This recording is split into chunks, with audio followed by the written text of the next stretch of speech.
The LA Clippers went into Sacramento looking to break their 4-game losing streak they've had since the All-Star break ended and since Russell Westbrook was added to the team. And it was a nail-biter and a heartbreaker. But what does it say about the Clippers' big picture? What does it say about them as a team? And Robert Covington played minutes, tied his season high. Going to be talking about everything coming up on today's Locked On Clippers. Locked On Clippers, your daily Los Angeles Clippers podcast. Part of the Locked On Podcast Network, your team every day.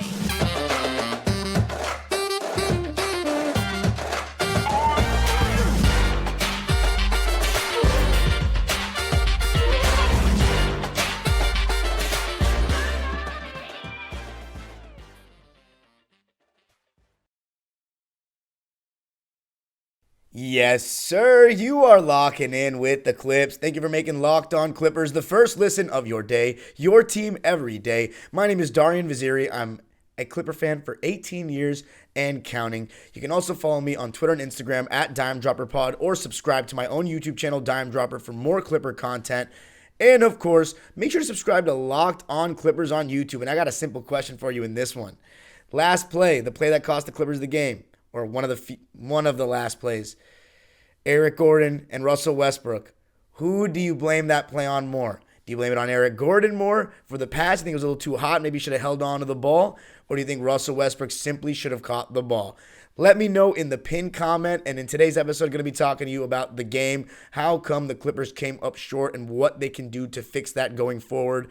Granted, no Kawhi Leonard. We also heard about the news, Norman Powell having basically a dislocated shoulder, and is going to be out for a little bit. So I'm going to be talking about that at the very end. And in between, the pros of the game, and one was Robert Covington, who Clipper fans have been calling for a long time, and also going to talk about some news related to Robert Covington per Clipper beat writer Andrew Grief from the LA Times.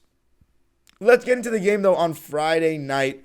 It was at Sacramento, obviously the team we just lost to in that second highest scoring game in the game's history. And look, it was another good one. Obviously no Kawhi, so you knew it was going to be an uphill battle. But Russell Westbrook had his best game as a Clipper. I thought he was pretty phenomenal. He did have 5 turnovers, and I'm not going to lie, watching the game, it did not feel that way. I know he gets the credit for the last one, and in my opinion, rightfully so. My stance is he should have caught the ball. 2 hands on the ball. It wasn't as fast of a pass as you might think if you rewatch it again. It was routine. And I would make that play if I were Eric Gordon, because they were about to trap him. And you just never know, they could get a jump ball or a steal. You got 2 open teammates. So I don't blame him for making that pass. You also want to make the pass to kill clock, make the defense chase you a little bit more. But then again, he also made a jump pass. A little risky, but I think he had to jump to get it over the outstretched arm of Malik Monk, I believe it was. But speaking of Malik Monk, Clippers did a much better job keeping him in check in this one. He only had 4 points, and he was 1 for 8 compared to that 45 points or whatever he had at the Staples Center. But the starting lineup was Russell Westbrook, Eric Gordon, Nicholas Batum, Paul George, and Mason Plumlee. The Clippers only had 9 active players, with Robert Covington, Bones Highland, Terrence Mann, and Amir Coffey off the bench. I'm not sure where Brandon Boston was, maybe on G League duty, but Senior was out with the left elbow injury. You have Zoo out with the right calf injury, and I heard that he's really trying to play. Medical staff definitely taking the cautious approach on this one, as they've done with everyone this season. And then Norman Powell, who just had the shoulder injury, so we hope he gets well. Going to be talking about that at the end. But the Clippers, I thought the first quarter was decent. They were only down 3, 32-35. Russell Westbrook was getting into the paint, hitting a couple of nice shots going to his left. And it's really nice to have a guy that can actually post up smaller guards and bully them. Like, De'Aaron Fox could not guard Russ. But here's my issue. Why do the Clippers have Russell Westbrook guarding De'Aaron Fox? Russ has been a decent defender for the Clippers so far, but mainly on the ball when it comes to one-on-one situations, on switches, and honestly help defense coming out of nowhere to get steals. Like there was one time against Sabonis where he did that in this game. But guarding quick guards and getting over screens, I saw it for the Lakers for a year and a half.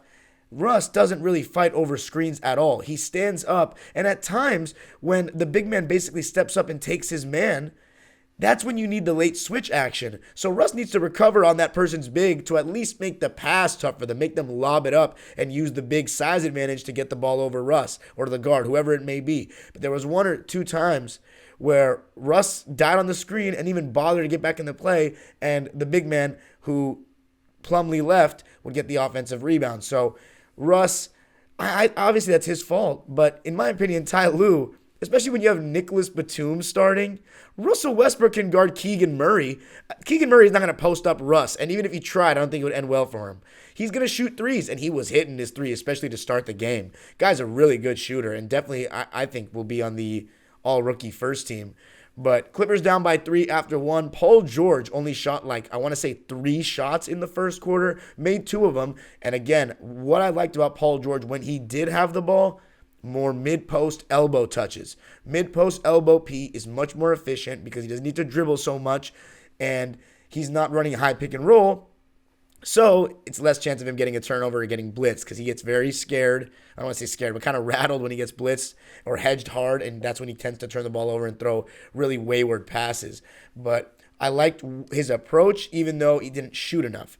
But another guy who was great in the entire game alongside Russ was Eric Gordon. He'd had 4 duds leading up to this, and we needed a good performance from EJ, and we got it. 21 points, 3 rebounds, 3 assists on 8 for 13 shooting, and 3 for 7 from deep. He got to the line 3 times, made 2 of them, but in 30 minutes, I thought he played really well. Problem was, Clippers just couldn't defend. Again, they had 63 points at halftime. Sacramento had 68. Every single quarter, the Clippers scored 30-plus points. So that's a good sign. The offense is looking good. Even without Kawhi, it was still a good game. And you better believe that Russell Westbrook is a part of that. 27 points and 10 assists. His passing really is the best we've had since Chris Paul. Although, special shout-out Milos Teodosic. He was a certified dime dropper. But Russ, obviously he's going to get more playing time, and his passes are pinpoint for the most part.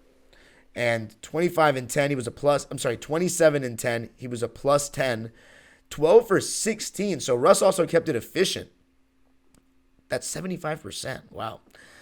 Only shot 2 threes, made 1 of them, got to the line 5 times, but only made 2. You would have loved to see him make at least 1 more, and that is just no good. But the efficiency from the field is really good. But the Clippers just couldn't guard. And I have a big problem with Nicholas Batum not guarding De'Aaron Fox. And that's a Ty Lue call, no doubt about it. He's got to have his best point. At some point, that's the reason why I kept clamoring for Terrence to start, because he's a point-of-attack defender that's going to guard the opposing team's best player. You bring in Russ and you take Terrence out, so who's going to guard the best player on the other team? That quick guard that most teams have, or that wing. It's not going to be Kawhi Leonard and Paul George because they don't let them guard good players to conserve for offense. And that brings me to another thing. Overall, besides Nicholas Batum and Terrence Mann and Kawhi Leonard, when he's put in the action or has to guard people on the ball, which he doesn't a lot of the times because they're not going to go at Kawhi, and he's not starting out guarding those guys as the primary defender.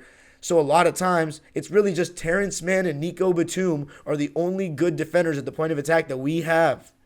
And also, we have to have an honest dialogue about Paul George's defense this season. He's had a complete pass. Nobody's talking about it, but he has not been a good defense. He's been very mediocre. He gets a couple of steals here and there, but he picks and chooses. He's become pick and choose, or I don't even want to say pick and choose, but he loses focus. Sometimes he's sharp on his rotations and you see him get a lot of steals and he's doing a decent job on the ball. But a lot of times he's involved in a lot of the miscommunications. He's standing up straight, just looking around and getting beat backdoor, getting beat off the ball. And then on the ball, he doesn't really guard good players very much. And when he does, a lot of times he makes the center do too much as well. He's not really getting in a stance and fighting over screens. I think people aren't talking about this enough. And I hate it when the media says, oh, they have 2 of the best two-way players in the league. Why are we talking about what they can be as opposed to what they're doing? Kawhi Leonard hasn't guarded a best player for more than 5 minutes this season in more than maybe 2 games. I remember at Dallas, he guarded Luka to end the game, but I can't even think of another time because we want him to conserve. And for Kawhi, he's coming off an ACL tear, and he's different. But Paul George, he should be able to carry some of that load. Kawhi Leonard, at least, in his help defense and his off-the-ball defense, is pretty great. I can't say the same about Paul George. It's very here and there. Some games it's there, some games it's not. And that's not the reputation that he's earned in the league in the way that national media still talks about him. And honestly, Clipper fans still talk about him because we don't really hold him accountable on that end enough, in my opinion. Because defense, you really got to pay attention. And I was really paying attention. And here's a fact from last night. Actually, no, it's not a fact. It's what I observed, but I didn't double check. I was paying attention to see if Paul George played defense, whether it means fighting over the screen or one-on-one without needing help. Because you're supposed to be a great defender. It was only one time he got a stop, and it was that time where he stripped Harrison Barnes in the fourth. Other than that, he didn't really do enough getting over screens, or he needed a second defender to help him out when he was guarding one-on-one. And that's not good enough from a guy with that reputation.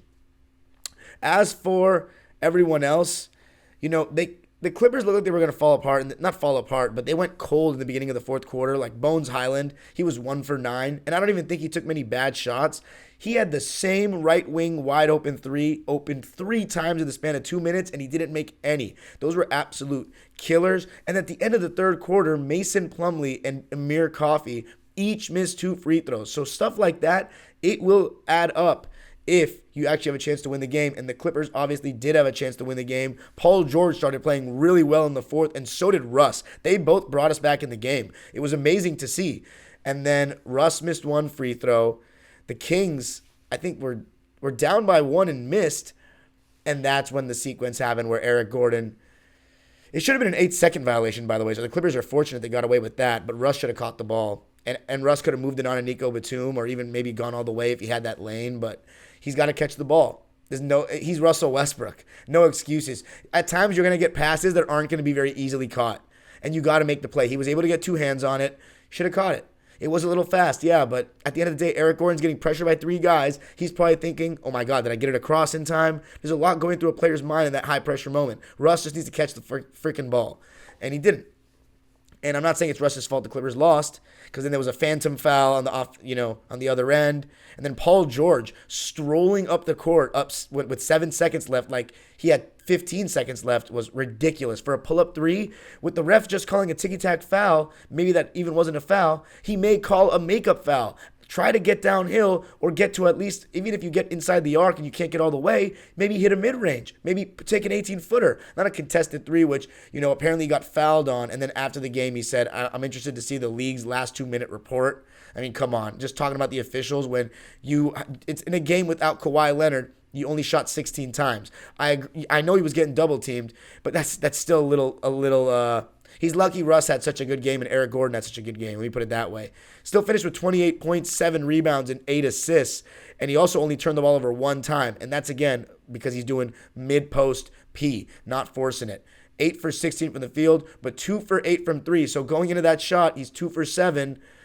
I mean, he doesn't need to go for a 3. But anyway, the Clippers lose it 128-127. That is now their 5th loss in a row. They're 0-5 with Russ. But a positive from the game was Robert Covington. Going to be talking about why he showed that every Clipper fan that wants him to play more minutes is right. Going to be talking about that coming up. Okay. The Clippers lost by 1 to the Kings. Their best quarter was the fourth quarter, where they outscored the Kings 31-27.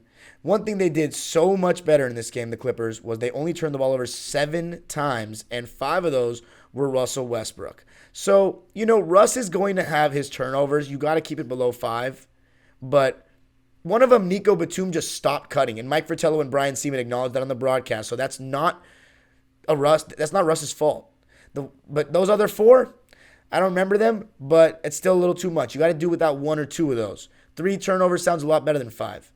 And the thing is, Russ is going to take risks with his passes. All the great passers in NBA history, LeBron, Magic, these guys, they took risks. Chris Paul had the whole assist-to-turnover ratio thing, but he's a little too conservative in my eyes, and he hasn't won a ring either. So, all love to Chris, but Russ is a risk taker. And he's going to get 10 assists. 2-to-1 assist-to-turnover ratio, yeah, it's not that great, but I'm not going to complain about Russ's overall performance. He just needed to catch the ball. That's all. And he would have been the player of the game, honestly. But I will say this about Russ. His defense is, I'm not going to give him a pass. His defense is was not good enough in this game. But I'm not just going to talk about him and Paul George's defense. I thought Eric Gordon's was pretty poor too. The Clippers are just slow. Like, they don't have that many good point of attack defenders. Nico has such long arms, he gets away with it. Even Robert Covington doesn't stay in front of the ball. The Clippers are constantly in rotation, constantly. Terrence Mann, he's not locked down yet. He's good. I think he looks better defensively on our team because everyone else is slow. But Terrence Mann, at least he does make life a little tougher for these guys. And that's why he's so important to the team and should start. But the problem is the Clippers' defense is constantly in rotation. But you know who helps with those rotations? You know who helps covering ground and closing out? Robert Covington. And he showed in this game exactly why it's been insane that he hasn't been playing and he's getting so many DNP coaches' decisions. But Rocco was doing his thing. Obviously, very active hands, good help defense. He had 2 steals. Also, 3 for 8 from deep. But what I also liked was 3 for 3 inside the arc because he was doing a good job of attacking closeouts and finishing at the basket. And that's something the Clippers need because Norman Powell and Terrence Mann are really the only guys that do it. So having another guy that can attack closeouts with size, Nico Batum doesn't. He takes 2 steps in and looks to make an extra pass. He declines the mid-range every time. Marcus Morris will take the mid-range, but he doesn't frequently attack closeouts like he did 2 years ago. It's good to have another guy that can do that, and he obviously his defense. So Robert Covington tied his season high in points with 15. He had 4 rebounds, 1 assist, 2 steals, didn't turn the ball over at all, was 6 for 11 from the field and 3 for 8 from deep in 31 minutes. He played more bench minutes than anyone, including Terrence Mann, who played 22, was a team worst minus 20, but that doesn't tell the story to me. I thought he was fine. 8 points, 3 for 6 from the field, 2 for 4 from 3. He was having a tough time defensively, but overall I thought Terrence was still Terrence. 22 minutes is not enough, but Eric Gordon did have it rolling. So I'm okay with him getting the 30 minutes. I think he earned those. But Robert Covington was just awesome. Like, he's showing that it's just there's no argument to me for Marcus Morris to be playing. He's a better scorer. But he may not even be a better offensive player for what the Clippers need. The Clippers need guys to attack closeouts, and all 3 of those shots were around the basket. Clippers need if Clippers can get more shots around the basket, that helps the team. More downhill rim pressure. And downhill rim pressure can be on closeouts as well. And Robert Covington is better for that. And I don't even need to talk about the defense and his hands and all that. So he should absolutely be playing more. It was very obvious. And that brings me to something that he said that was reported by Andrew Grief of the LA Times. He said the prevailing mood in the locker room is that the Clippers still believe that they're close to a turnaround despite the losing streak. Several said the team has not lost belief. And Robert Covington was quoted saying, "This ain't going to be every game. It's going to flip, and it's going to flip very soon." What I say to that is, I want more action. We've heard them talk. We heard Nico say, don't expect anything till after Christmas. We heard Kawhi say it's going to be a rough road for a while or whatever, and then it's going to be sunshine and joy or whatever. It hasn't been any of that, and I'm just tired of hearing it.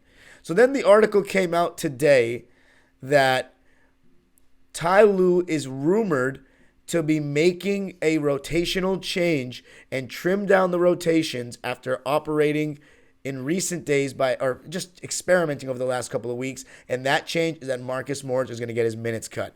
And I heard from someone, I'm not going to reveal who, but I heard from someone that the reason why Marcus Morris was playing so much is because he wants to show everyone in the locker room, including Senior himself really, that right now he is not good enough to be getting the minutes that he may think he deserves or that he's getting.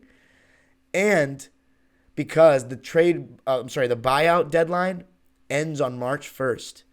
And apparently, from what I've heard, Senior would have asked for a buyout if he, maybe was, got his minutes taken away or something. And the Clippers didn't want to let him do that. That's what I heard. But now there's not going to be a buyout, even if he does get his minutes taken away, even if he complains. So I expect Robert Covington a lot more soon and Marcus Morris less. But coming up, why did it take this long? Why did it take this long? And Norman Powell, what does his injury mean? Going to be talking about that coming up. So Robert Covington going to be playing a little bit more. it seems like. And he told him to stay ready, apparently, the whole season. It has been weird. But Norman Powell, on average, I'm also going to be talking about his injury. On average, he's not going to get surgery. They're going to say they're going to check in a couple of weeks, but it's going to be at least 3 weeks. And I saw the play where I think it was Anthony Lamb got his shoulder. So now we're going to see. It's going to be a couple of weeks. He's going to undergo treatment and therapy. We'll see how it goes. But I hope he gets well soon. I think the Clippers have enough depth scoring the ball that they can make up for it, but that probably kills his 6th Man of the Year campaign. And that's tough because he was just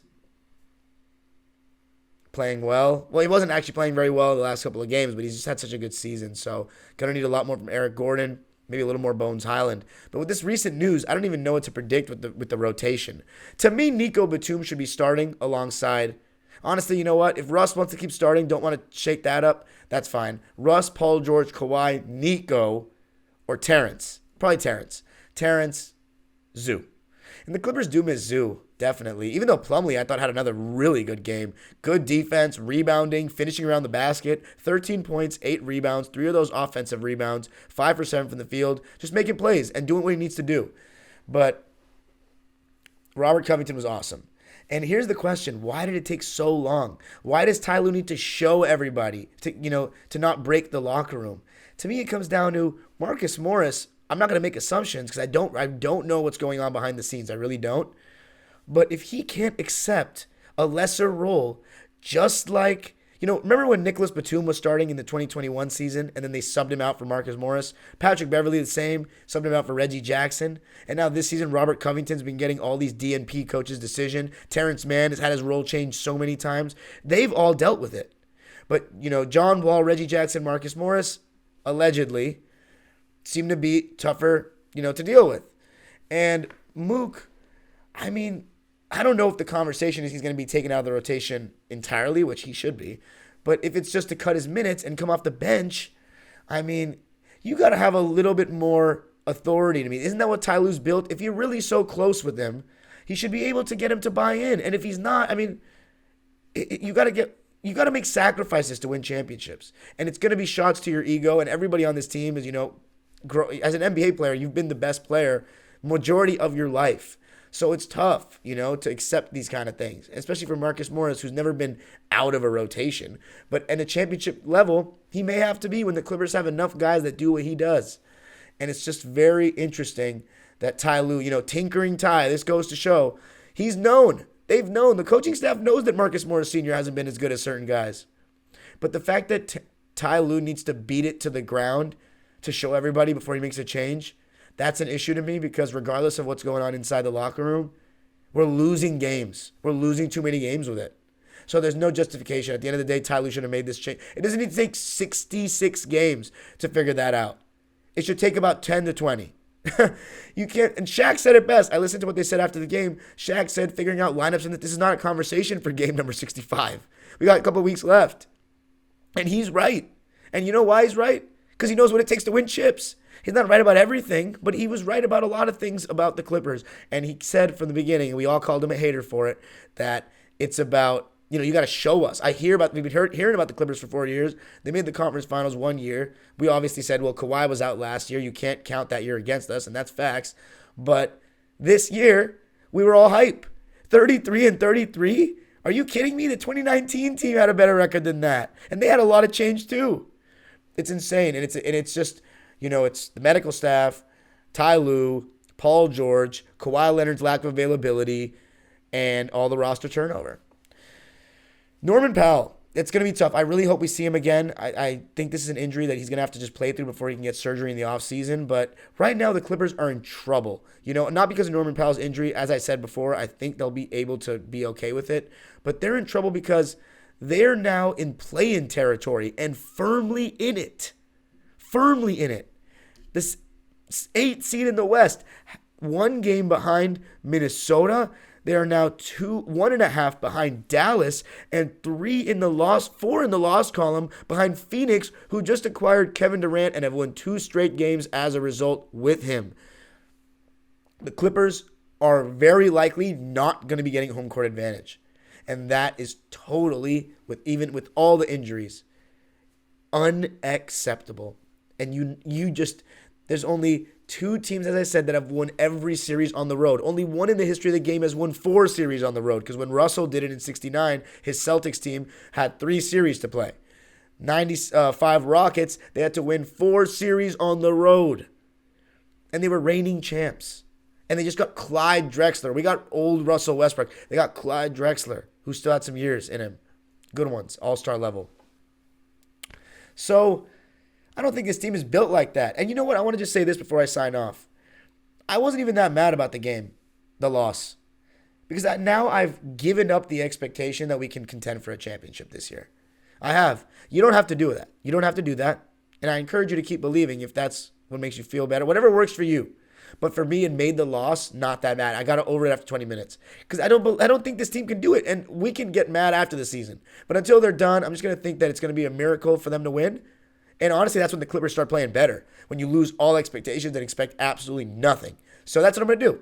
But anyway, everybody's got to fan how they fan. The Clippers are now 33-33. And look, it's got to get better at some point. Once they get one win, it's felt like an eternity since we've won a game. But once we get one win, it's going to get the mojo back. Russ is going to get a little monkey off his back that, okay, we're not, we haven't won with me yet, whatever. And they got a good chance of doing that on Sunday against the Memphis Grizzlies, who have a lot of things going on there. Ja Morant will be out. I really feel bad for Brandon Clark, who's out for the season now. I forgot if it was meniscus or I think maybe a meniscus. I forget what it was. He's out for the season. So that's a huge blow, huge. And they're without Steven Adams already, and Dylan Brooks is not playing as well with technical foul accumulation.